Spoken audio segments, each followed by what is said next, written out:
Bueno, os decía antes que íbamos a hablar de la solución de los dos estados y quiero hacerlo con don Emiliano García Coso, que es profesor de Derecho Internacional en ICADE. Muy buenas tardes y gracias por atendernos, don Emiliano. Muy buenas tardes, don Xavier, ¿cómo está? Muchas gracias. Bueno, hay dos aspectos aquí. Israel dice que esto no lo va a aceptar nunca, da esa sensación. Es verdad que pues hay algunos que tienen capacidad de influir en las autoridades de Tel Aviv. No mucho, ¿eh? Hay cosas, estos sí que tienen líneas rojas, no como el gobierno Sánchez, que no se las salta a nadie.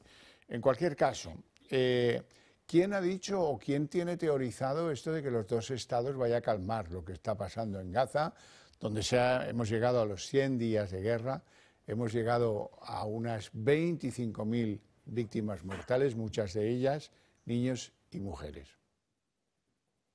Nadie, es decir, realmente no deja de sorprenderme las reacciones desde la Unión Europea, que solamente lo puedo entender desde el punto de vista que sea una cortina de humo para justificar los puestos en la Unión Europea y que se está tratando de hacer algo, porque si realmente analizan un poco toda la línea política del presidente Netanyahu desde sus últimos 15 años de gobierno, en ningún momento ha hablado o ha pensado en la idea de dos estados.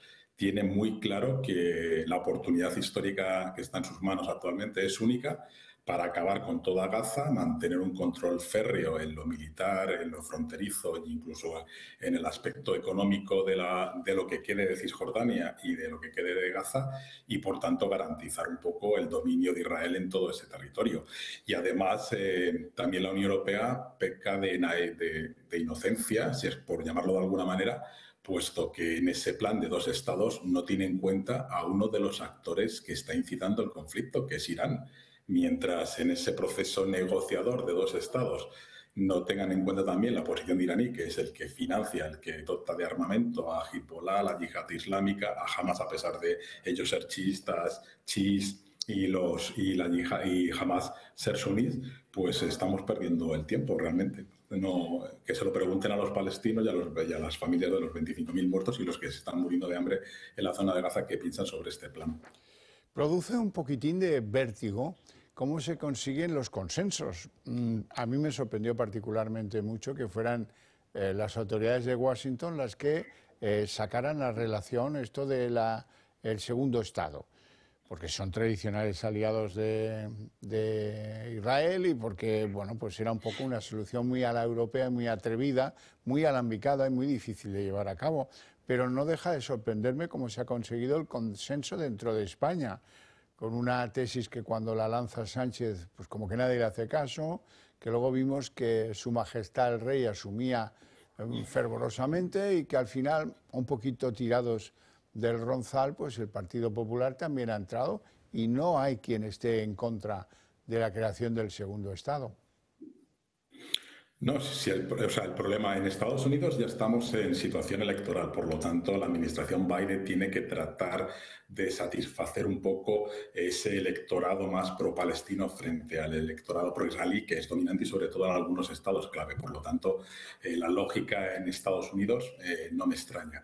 Y en el contexto español y europeo, pues como usted bien sabe, pues España siempre ha tenido una posición, independientemente de los gobiernos, más pro-Palestina.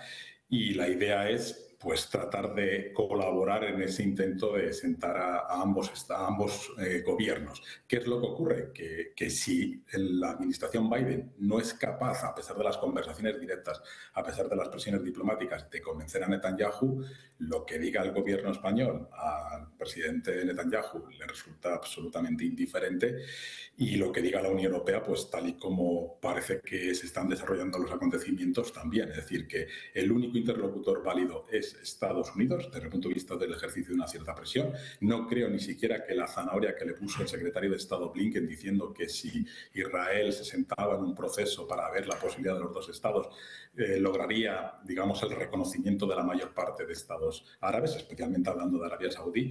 Pero sigo insistiendo, el principal, digamos, elemento que puede distorsionar cualquier tipo de aproximación es Irán. E Irán no está dispuesto, de momento, a sentarse a hablar con el presidente Netanyahu ni con Israel.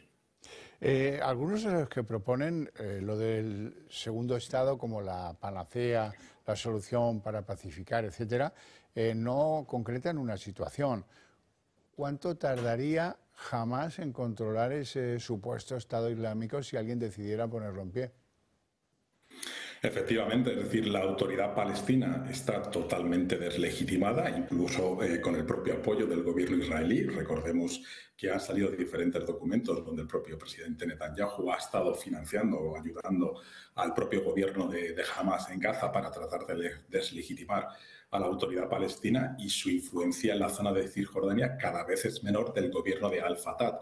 Por lo tanto, Hamas tiene ya, digamos, una importante influencia en la zona de Cisjordania, que es la única que todavía mantiene en pie edificios, a pesar que el gobierno israelí está tumbando también edificios y casas de ciudadanos palestinos residentes allí, y tiene un control absoluto. Es decir, que sinceramente ese plan es simplemente un decálogo de ideas, de 12 ideas, pero no tienen ninguna implementación práctica, puesto que no cuentan ni con los actores necesarios, ni tampoco qué va a pasar después y cómo se va a convencer a Israel que ceda el control de fronteras, que ceda el control económico y de hacienda en la zona de Cisjordania, y que haya un corredor entre Cisjordania y Gaza, cosa que Israel no va a aceptar.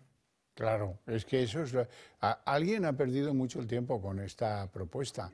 Una salida al mar y un corredor entre Cisjordania y Gaza. ¿Y esto cómo lo vamos a diseñar? A ver, ¿cuál es la manera de que Israel acepte todo eso? Bastante improbable, ¿no? Esa Sí, así sensación. es. Y sí, la única, bueno, quizás si finalmente el candidato Trump gana en noviembre, pues quizás vuelva a reactivar esa iniciativa que tuvo de los acuerdos Abraham con algunos países árabes en un intento de convencer a Israel, pero sinceramente está muy difícil, y salvo que haya un cambio de gobierno en Israel, cualquier posibilidad de dos estados es absolutamente una idea utópica. Bueno, en Israel pasan cosas, ¿eh? Las Sí. familias de los rehenes estaban acampados enfrente de la casa de Benjamín Netanyahu y hoy han pasado a la acción y han decidido entrar de forma no violenta, pero sí muy exigente, en el Parlamento israelí. Así es que ahí hay un problema no resuelto y hay una, digamos, capacidad de acción de las familias de los rehenes que, al no haber sido pues negociados convenientemente, siguen todavía en manos de Hamas, y las familias están muy en contra del gobierno de Netanyahu. Porque son conscientes que, tal y como se están desarrollando los acontecimientos, va a ser muy difícil que vuelvan con vida sus familiares.